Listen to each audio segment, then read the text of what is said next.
Di mana-mana kayaknya pelakor tuh sama aja ya, begitu semua kelakuannya. Kalau udah aja ketahuan, terbongkar aib buruknya, langsung buat klarifikasi, mencari pembenaran. Padahal sekalipun udah ada bukti nyata, tetap aja mengarang cerita. Mungkin dia takut circle-circle-nya itu ini menjauh dari dia.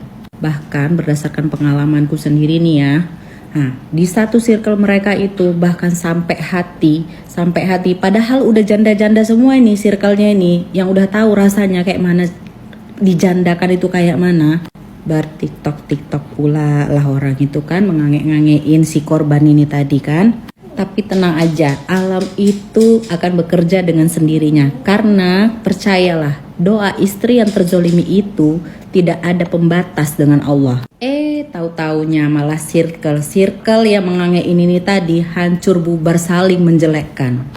Jadi buat para istri, para korban, cukup diam di atas sajadah, mintalah keadilan seadil-adilnya sama Allah. Karena Allah tuh maha adil, maha melihat, maha mengetahui, dan maha bijaksana. Gak perlu khawatir dengan balasannya, karena itu hak progresif Allah. Gak usah ditunggu bagaimana pembalasannya, nanti kespil sendiri kalau kamu itu beruntung. Berawal dari cobaan menjadi cobain.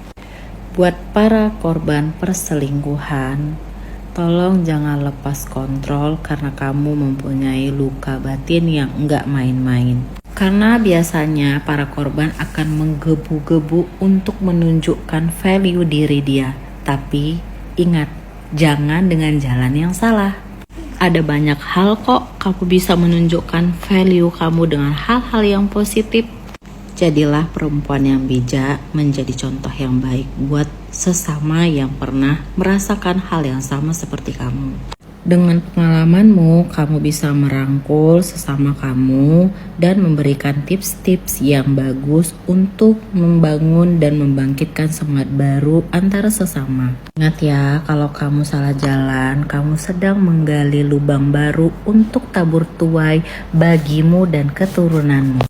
Dia bilang kalian sudah lama pisah, dia bilang kalian sudah pisah rumah, dia bilang kalian sudah tidak ada kecocokan, dia bilang, itulah dia mulut setan untuk mendekati setan juga. Nah, kalau kita yang berpikiran waras, harusnya kalau perempuan yang baik-baik itu untuk menjaga diri dia dari laki-laki yang tidak baik, harusnya kalaupun ada asumsi-asumsi seperti itu, harusnya kita inisiatif untuk meminta menunjukkan mana akte cerainya sebagai kekuatan bahwa memang status dia itu sudah jelas duda. Jadi kalau ada perempuan yang terhanyut dengan kata dia bilang tanpa ada bukti, berarti kau yang gak beres juga. Woi, lagi musim merubah status janda dengan cara menjandakan istri orang.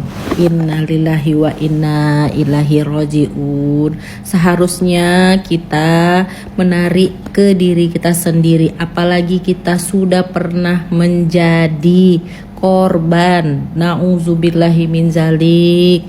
Jangan sampai kita pula jadi pemangsa, jadi predator gara-gara apa kayak gitu.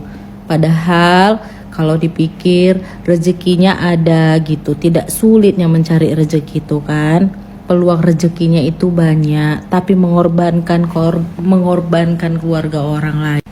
Nauzubillah min zalik. Cobalah berkaca pada diri sendiri, apalagi punya anak perempuan. Kalau yang terjadi itu pada anakmu, apakah kamu siap?